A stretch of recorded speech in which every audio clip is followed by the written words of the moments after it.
क्या आपको भी कभी ऐसा लगा है कि आप कुछ करना तो चाहते हैं, जैसे कि फिट होना, पढ़ाई पूरी करना, नया काम शुरू करना, लेकिन मन करता है कल कर लेंगे? अगर हाँ, तो यह किताब आपके लिए है। गेट इट डन सिर्फ एक मोटिवेशनल किताब नहीं है, यह वैज्ञानिक शोधों पर आधारित गाइड है जो बताती है कि हम कैसे खुद को और दूसरों को सही तरीके से मोटिवेट कर सकते हैं, कि सही गोल सेटिंग, सोचने का तरीका और कुछ छोटी तकनीकों से हम खुद को एक्शन लेने के लिए तैयार कर सकते हैं, खासकर तब जब मन बिल्कुल नहीं करता। यह किताब हमें यह समझने में मदद करती है कि लक्ष्य कैसे रखें कि वे अचीवेबल भी हों और मोटिवेटिंग भी। जब प्रगति नजर ना आए तब भी मोटिवेटेड कैसे रहें, दूसरों के कंपैरिजन से खुद को कैसे पॉजिटिवली प्रेरित करें, खुद को रिवॉर्ड या पनिश करने का साइंस क्या कहता है, सोशल सपोर्ट और फीडबैक का सही इस्तेमाल कैसे करें। चैप्टर 1, लक्ष्य बनाना ही पहली जीत होती है, goal setting is the first win. इस चैप्टर में डॉक्टर आइलेट फिशबach यह समझाती हैं कि हमारा मोटिवेशन बहुत हद तक इस बात पर निर्भर करता है कि हम अपने लक्ष्य कैसे तय करते हैं। स्पष्ट, क्लियर और अर्थपूर्ण लक्ष्य बनाएं। अगर हमारा लक्ष्य अस्पष्ट होगा, जैसे कि मुझे प्रोडक्टिव बनना है, तो हमारा दिमाग उसे समझ नहीं पाता। लेकिन अगर हम कहें मुझे रोज सुबह 7 बजे उठकर 1 घंटा पढ़ाई करनी है, तो दिमाग को एक दिशा मिलती है। स्पष्ट लक्ष्य, मैं फिट बनना चाहता हूं। स्पष्ट लक्ष्य, मैं हफ्ते में 4 बार 30 मिनट वॉक करूंगा। प्रक्रिया, प्रोसेस पर फोकस करें, परिणाम आउटकम पर नहीं। जब हम केवल अंतिम परिणाम पर फोकस करते हैं, जैसे कि 10 किलो वजन घटाना है, तो हम जल्दी निराश हो जाते हैं। इसके बजाय हमें प्रक्रिया से जुड़ा लक्ष्य बनाना चाहिए, जैसे मैं रोज हेल्दी खाना खाऊंगा और जंक फूड नहीं खाऊंगा। क्यों वाई से जुड़ाव बढ़ाएं। जब हम अपने क्यों वाई को समझते हैं, यानी हम वो काम क्यों करना चाहते हैं, तो मोटिवेशन लंबे समय तक बना रहता है। यह हमारे लक्ष्य को पर्सनल बना देता है। अगर आपका लक्ष्य है रोज 1 घंटा किताब पढ़ना, तो खुद से पूछें, मैं ये क्यों करना चाहता हूं? जवाब हो सकता है क्योंकि मुझे खुद को बेहतर बनाना है और इससे मेरा कॉन्फिडेंस बढ़ेगा। सही समय पर लक्ष्य बनाना। मोटिवेशन तब स्ट्रॉन्गेस्ट होता है जब हम एक नया साइकिल शुरू करते हैं, जैसे मंडे, नया महीना या नया साल। इसे फ्रेश स्टार्ट इफेक्ट कहा जाता है। लक्ष्य साफ और मापने योग्य, मेजरेबल होने चाहिए। प्रक्रिया पर ध्यान दें, सिर्फ परिणाम पर नहीं।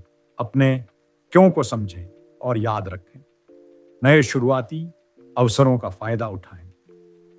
चैप्टर 2, लक्ष्य के बीच रास्ते में आने वाली बाधाएं और उनसे निपटना, overcoming obstacles on the way to goals. इस चैप्टर में डॉक्टर आइलेट फिशबach ये बताती हैं कि जब हम कोई लक्ष्य बनाते हैं तो उसके रास्ते में कई रुकावटें आती हैं, लेकिन उन रुकावटों से निपटने के लिए कुछ वैज्ञानिक और व्यवहारिक तरीके हैं। रुकावटें सामान्य हैं, न कि असफलता।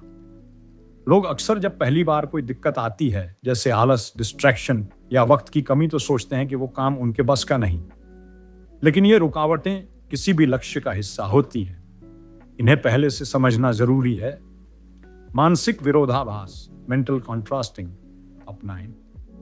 यह तकनीक कहती है कि आप अपने लक्ष्य की कल्पना करें जैसे आप परीक्षा में अच्छे अंक ला चुके हैं, और फिर सोचें कि इसमें सबसे बड़ी रुकावट क्या आ सकती है। इससे दिमाग तैयार रहता है। उदाहरण, लक्ष्य रोज 1 घंटा पढ़ाई। कल्पना, मैं पूरे सिलेबस के साथ कॉन्फिडेंट हूं। बाधा, मोबाइल डिस्ट्रैक्शन। समाधान, पढ़ते समय फोन को एयरप्लेन मोड पर रखें। इरादों को अगर तो प्लान में बदलें, इफ देन प्लानिंग। आप अगर पहले से तय कर लें कि अगर ये स्थिति आती है तो मैं क्या करूंगा, तो आप ज्यादा तैयार रहते हैं। उदाहरण, अगर शाम को थकान लगे तो मैं सिर्फ 15 मिनट का आराम करूंगा और फिर पढ़ाई शुरू करूंगा। अगर दोस्त कॉल करें तो कहूंगा मैं बाद में बात करता हूं, अभी पढ़ रहा हूं। प्रलोभनों को कमजोर करना।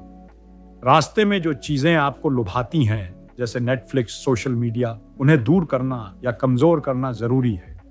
जैसे नोटिफिकेशन बंद करें, पढ़ाई के लिए एक अलग कमरा चुनें, टेम्पटेशंस को रिवॉर्ड के रूप में रखें।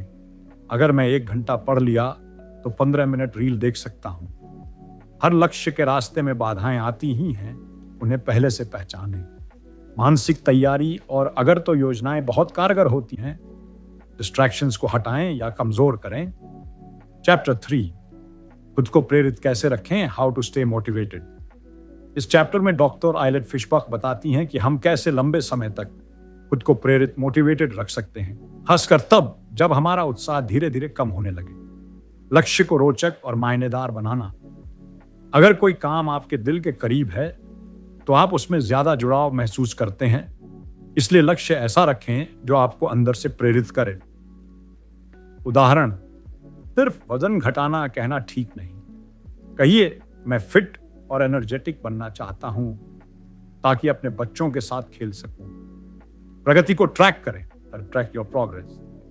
जब आप देखते हैं कि आप धीरे धीरे लक्ष्य की ओर बढ़ रहे हैं तो मनोबल बना रहता है। कैलेंडर पर टिक करें, ऐप्स का इस्तेमाल करें, छोटी छोटी जीत को सेलिब्रेट करें। जैसे 3 दिन लगातार पढ़ाई की, खुद को एक छोटा रिवॉर्ड दें, अपनी पसंदीदा चाय या एक एपिसोड। प्रारंभिक जोश को बनाए रखना। शुरुआत में हम बहुत मोटिवेटेड होते हैं, लेकिन धीरे धीरे थकान या बोरियत आ जाती है। इससे बचने के लिए काम में नयापन जोड़ते रहें। समय समय पर माइक्रो गोल्स, छोटे लक्ष्य बनाएं। खुद से सवाल पूछें, हुक्म ना चलाएं। खुद से पूछें, मैं क्यों करना चाहता हूं। इससे अंदर से मोटिवेशन आता है। लेकिन अगर आप खुद को जबरदस्ती कहेंगे मुझे करना ही है, तो दिमाग रेबेल करता है। मैं क्यों पढ़ाई करना चाहता हूं, ताकि मैं पास हो जाऊं और घर वालों को प्राउड महसूस हो। लक्ष्य को अपने दिल से जोड़ें, प्रगति को ट्रैक करें, बोरियत से बचने के लिए वैरायटी लाएं। खुद से सवाल पूछें, आदेश मत दें। चैप्टर 4, सही लक्ष्य कैसे चुनें, how to choose the right goals. इस चैप्टर में डॉक्टर आइलेट फिशबach समझाती हैं कि सिर्फ मेहनत करना काफी नहीं है, सही दिशा में मेहनत करना जरूरी है। इसलिए अगर लक्ष्य, गोल गलत है तो चाहे जितनी भी मोटिवेशन हो, हम सही नतीजे नहीं पाएंगे। माध्यम बनाम उद्देश्य। कुछ चीजें होती हैं माध्यम मीन्स, और कुछ होती हैं लक्ष्य एंड्स। लोग अक्सर माध्यम को ही लक्ष्य समझ लेते हैं। उदाहरण, मुझे MBA करना है, ये एक माध्यम है। असली लक्ष्य है मैं एक सफल बिजनेस लीडर बनना चाहता हूं। समझदारी ये है कि हमें साधन, डिग्री, टूल्स, स्किल्स और असली उद्देश्य, कैरियर, हैप्पीनेस, सेटिस्फैक्शन में फर्क समझना होगा। लक्ष्य स्पष्ट और प्रेरणादायक होना चाहिए।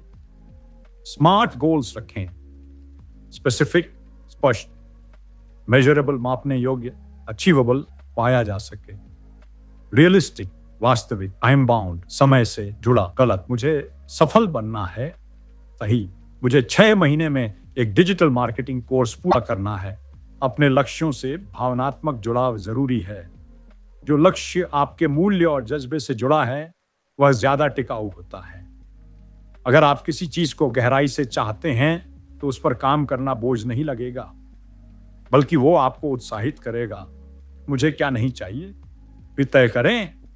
कई बार हमें यह तय करना जरूरी होता है कि हम क्या नहीं चाहते। इससे हम डिस्ट्रैक्शन से बचते हैं और फोकस सही जगह रहता है। मैं ऐसी नौकरी नहीं चाहता जिसमें ग्रोथ ना हो। इससे आपके सही विकल्प तय करने में मदद मिलेगी।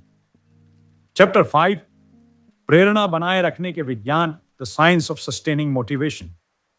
इस समरी में डॉक्टर आइलेट फिशबach यह बताती हैं कि किसी भी लक्ष्य को शुरू करना आसान होता है, लेकिन उसे पूरा करना और लगातार प्रेरित रहना असली चुनौती होती है। आइए जानें कैसे हम अपनी मोटिवेशन को बनाए रख सकते हैं। प्रगति को ट्रैक करना जरूरी है। Track your progress. जब हम अपनी छोटी छोटी जीतों को नोट करते हैं तो हमें खुशी मिलती है और आगे बढ़ने की प्रेरणा मिलती है। इसलिए हर छोटे स्टेप को भी सेलिब्रेट करें। उदाहरण, अगर आप वजन घटा रहे हैं, हर 1 किलो की कमी को एक जीत समझें। शुरुआत की तुलना में अंत में प्रेरणा कम हो सकती है। शुरू में हम बहुत एक्साइटेड होते हैं, लेकिन जैसे जैसे हम लक्ष्य के पास पहुंचते हैं उत्साह कम हो सकता है। समाधान, खुद को याद दिलाएं कि आप क्यों शुरू हुए थे। अपने अंतिम परिणाम की कल्पना करें। Visualise the end result. दूसरों से तुलना करने से बचें। अगर आप अपनी प्रगति की तुलना दूसरों से करेंगे तो हो सकता है कि आप हताश हो जाएं। खुद से ही तुलना करें, क्या मैं कल से बेहतर हूं? मदद और समर्थन लेना भी एक ताकत है। अपने गोल्स के बारे में दोस्तों, परिवार या किसी मेंटर से बात करें। जब कोई आपको सपोर्ट करता है तो आप अधिक जवाबदेह, अकाउंटेबल बनते हैं। प्रेरणा का स्रोत बदलते रह सकते हैं। कभी कभी एक ही वजह से प्रेरणा नहीं मिलती। नए नए कारण ढूंढें, जैसे कि इनाम और रिवॉर्ड्स को प्रेरित करना या खुद को बेहतर साबित करना। और मोटिवेशन को बनाए रखने के लिए हमें प्रगति दिखनी चाहिए।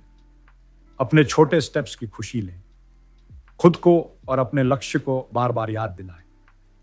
दूसरों का सहारा लें और तुलना से बचें। प्रेरणा के नए स्रोत खोजते रहें। चुनना बेहद जरूरी है। लक्ष्य को अपने दिल, दिमाग और जरूरतों से जोड़ें। साधन और उद्देश्य में फर्क समझें। स्मार्ट तरीका अपनाएं और नकारात्मक चीजों को पहचानें।